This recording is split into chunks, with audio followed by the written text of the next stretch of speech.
भगवान श्री कृष्ण जी के अनन्य भक्तों को अनंत सादर प्रणाम। आज दिनांक 14 जून 2024 है। आओ हम श्रीमद् भगवद गीता के अध्याय 2 के श्लोक 28 का अध्ययन करें।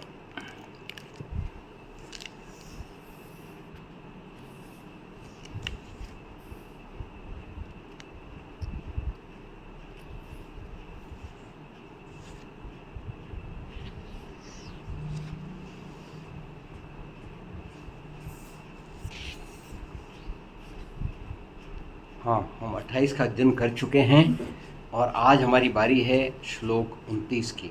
श्रीमद् भगवद गीता के इस प्रकरण में हम शुरुआत करते हैं भगवान श्री कृष्ण जी के नाम जप यज्ञ के साथ।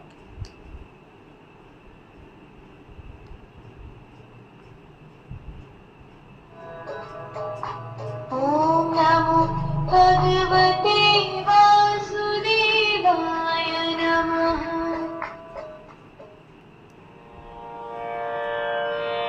आश्चर्यवत् पश्यति कश्चिदेनम्, आश्चर्यवद् वदति तथैव चान्यः।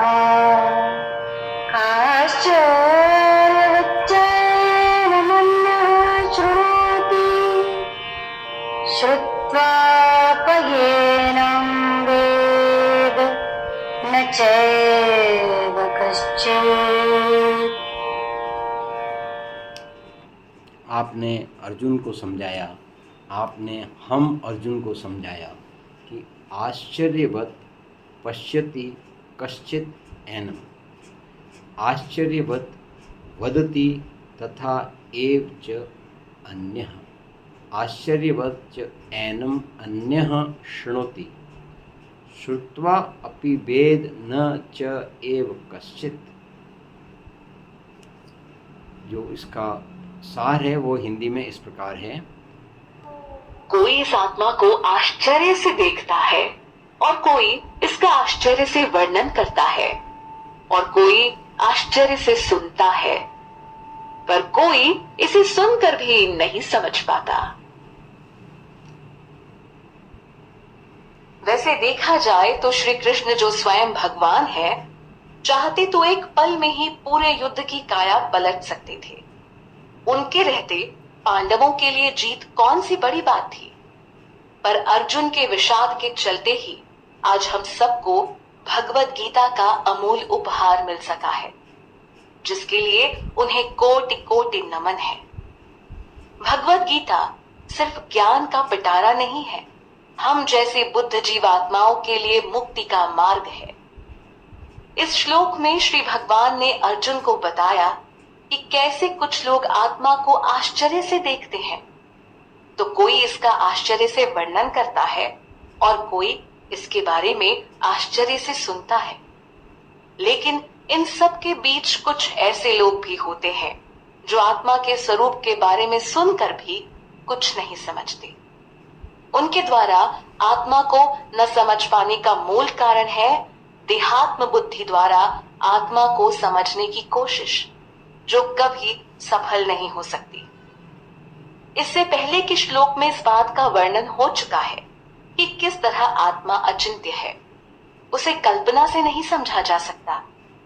आत्मा अव्यक्त है और इतनी सूक्ष्म है कि इन भौतिक आंखों से उसे नहीं देखा जा सकता है।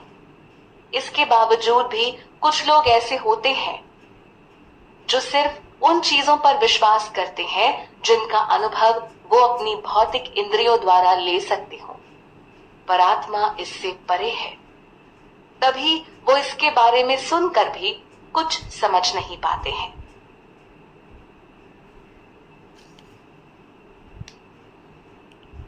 भगवान श्री कृष्ण जी के परम भक्तों, प्रकृति में ऐसे अन्य उपहार भी हैं जिनको हम अपनी भौतिक इंद्रियों से अनुभव नहीं कर पाने के बावजूद भी उसका अस्तित्व है।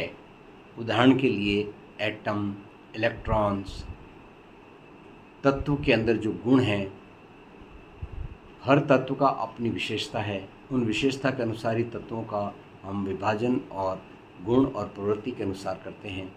क्या उन सभी गुणों को हम देख सकते हैं, सुन सकते हैं, टच, टेस्ट या स्मेल कर सकते हैं? तो इसी प्रकार आत्मा के बारे में बताया। इसलिए आत्मा के बारे में आश्चर्यवत कोई देखता है, कोई इसे बारे में समझाता है, कोई इसको सुनता है। पर कुछ लोग तो ऐसे भी हैं जो इतना सब कुछ होने के बावजूद भी आत्मा को समझ नहीं पाते हैं। ये था आज का हिंदी में भावार्थ श्रीमद् भगवद गीता के अध्याय 2 के श्लोक 29 का। आओ इसको हम ओम के साथ पूर्ण करें।